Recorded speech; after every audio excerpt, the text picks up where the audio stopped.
Hello everybody and welcome to the Alzheimer Society of Simcoe County's regular Facebook live broadcast. So we go live at noon every second Monday, and my name is Erica Rice. I'm an education coordinator here at the Alzheimer Society of Simcoe County. And every couple weeks I come on to Facebook and I talk about different topics of interest, maybe answer some questions that people have. So maybe I'll put that right off at the top and say I'm always looking for things to talk about on our Facebook Live broadcast. So if you have any ideas or you have questions you would really like to have answered, please send them our way. Send a message here on our Facebook page, or you can even email me directly if you like. My email address is erice@alzheimersociety.ca. Love to hear from you. Probably the easiest thing to do is message us here through our Facebook page. So if you're out there watching, I don't see anybody on yet, but I know a lot of people watch these videos after the fact, so welcome and thank you for watching. What I'm going to be talking about today is actually a topic that I'm very familiar with because we talk about it all the time, and it is the symptoms of dementia, or what we commonly call the A's of dementia. And we include this in a lot of our care partner education series, so education we do for family members and friends, but we also talk about this a lot in our professional education for those frontline healthcare workers.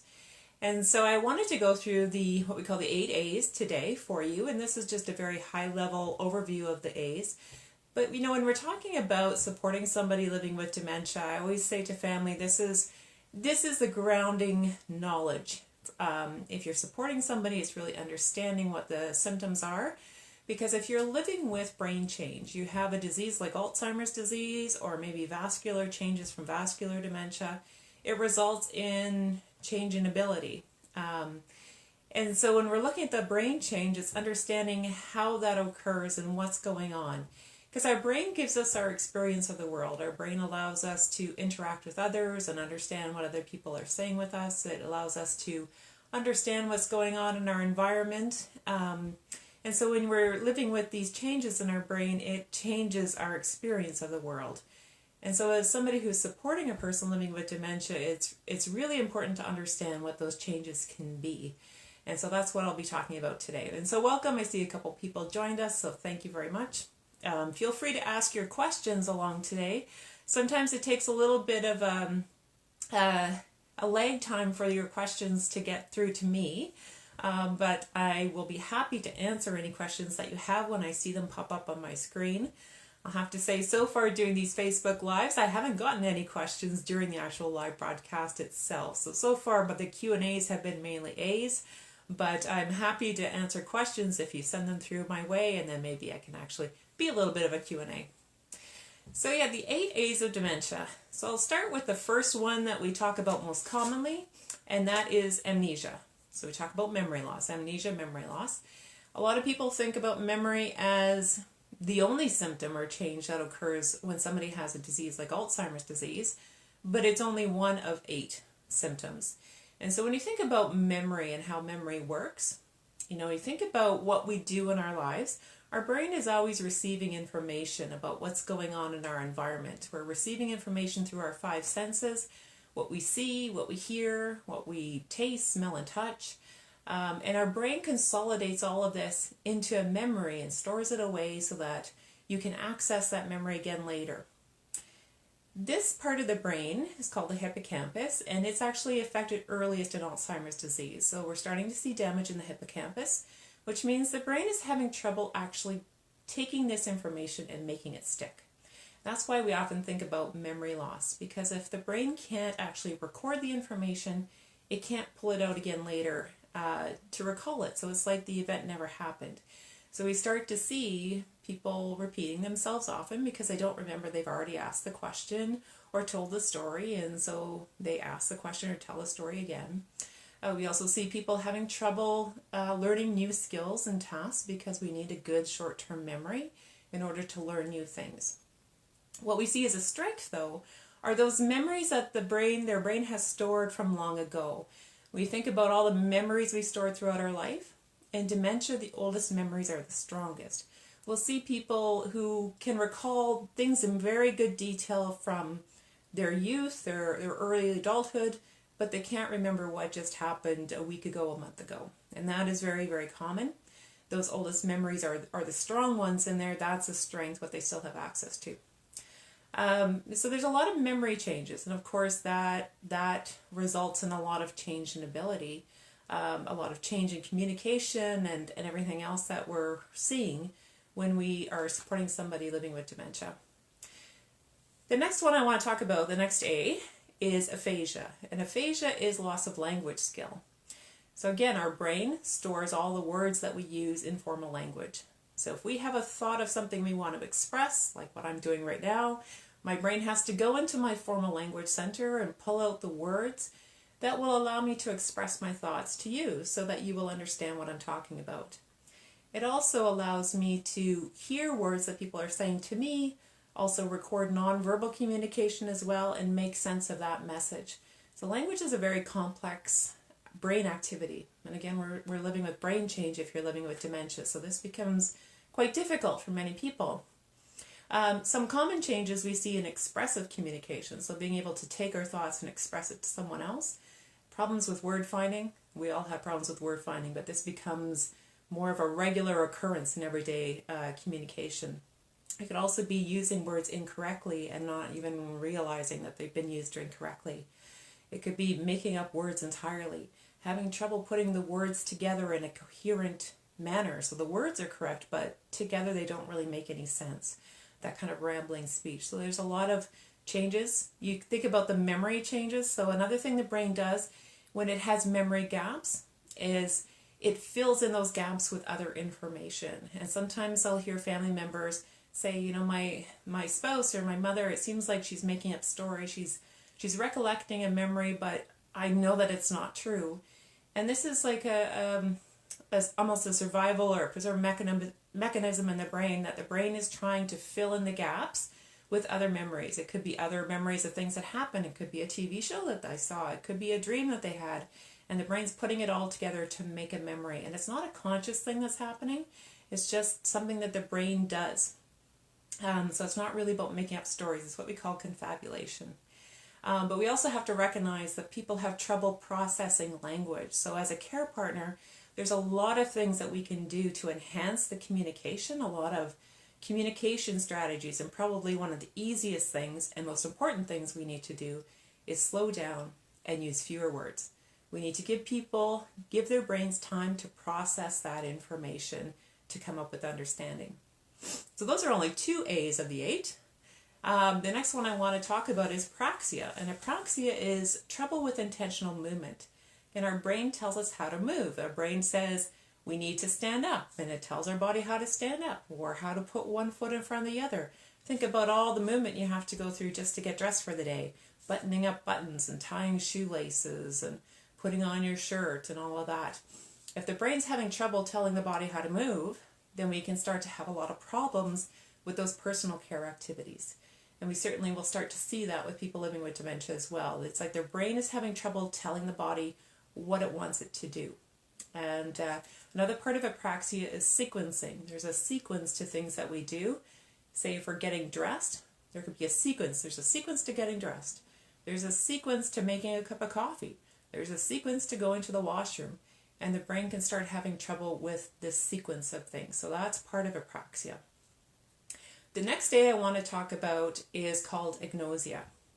So agnosia is trouble recognizing sensory information.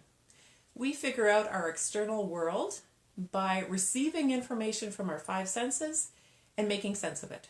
So our eyes bring in the visual data, but they're only bringing in the data. It's actually our brain. So when it comes in the eyes, it goes right to the back of your brain. This is your occipital lobe. That's where your brain makes sense of the data. It has to decode the information in order to make sense of it. And then has to connect it with information the brain has stored away to say, what is it that I'm seeing?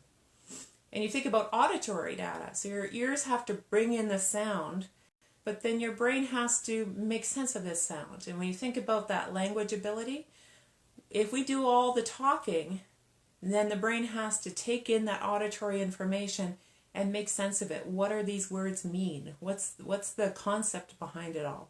So see, these A's all kind of mesh into each other. Of course, you have your other three senses. So what you smell and what you taste, what you touch, there can be changes in all of these. And that can also lead to increased risk when you're living with dementia because your brain is not interpreting this data correctly. Your body also sends information to the brain. Things like I'm hungry, I'm thirsty, I need to use a washroom. And so how the brain is interpreting this data can also change when you're living with dementia.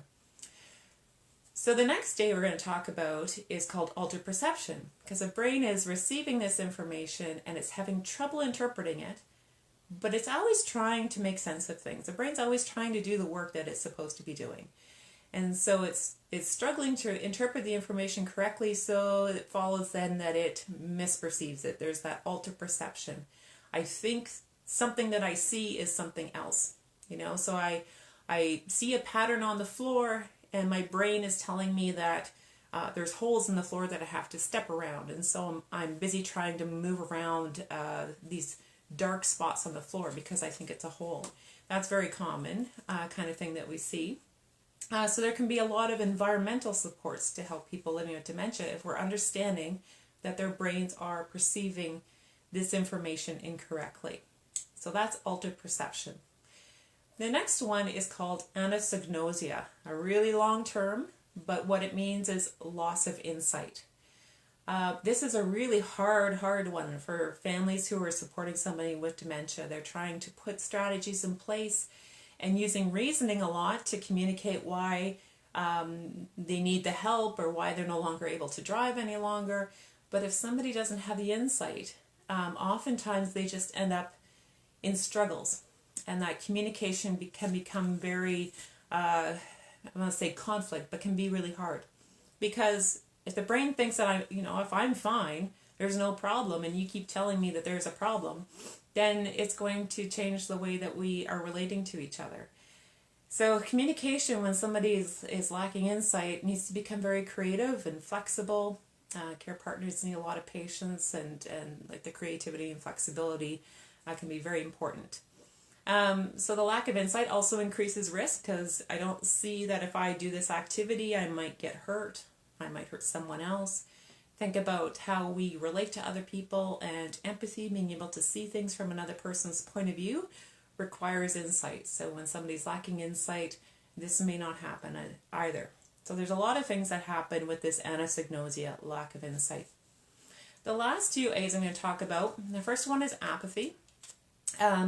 And with dementia, apathy is more about task initiation. Like the person is having trouble getting started on a task. Not so much that they don't want to do the task, they just can't get their brain from the thought into actual action to start the task and see it through to completion. And so if they get enough support to do the task, they're more than happy to do it once they get there. And this is a key difference between dementia and depression, because it can look very messy between those two. There's a lot of similar symptoms, but with depression is a not desire to do that anymore. I don't want to do the things that I've used to enjoy doing. With dementia, it's more about I just can't get started doing that activity. My brain's having trouble initiating the task. So there's some key differences there. And the last thing I want to talk about is attention deficit. And some people living with dementia can become very fixated on something, and it's hard to shift their attention away. Maybe they keep asking the same questions over and over, and it can become very hard as a care partner. How do I redirect onto something else? Or you're trying to have a conversation or keep their attention, and they just having trouble attend, may get up in the middle of conversation and walk away. So those kinds of, both the having trouble shifting the attention or having trouble keeping the attention. So that's a very, very high overview of what we call those A's of dementia, or the symptoms of dementia. But certainly if you are a care partner watching this video, if you are supporting a family member or friend, the Alzheimer's Society, we offer a lot of different education programs. We go into these A's of dementia in much more detail, and we help families apply it to their own situation to further their understanding. It really is when you understand how these symptoms of dementia impact how that person is viewing their world and interacting with their world. As a care partner, then you have more of the information that you need in order to better connect and support It can really help in so many different ways, not just to support the person, but I've found for so many care partners that when they have this understanding, it actually helps their well-being as well, because then they feel like they have the tools they need in order to do this well and support their family member well. So please contact us. Like I said, in our Facebook page, probably the easiest way to contact us is either sending us a message on Messenger, because we check that regularly. You could call our main office, which is 705-722-1066, and connect with us that way. So lots of ways to connect with us.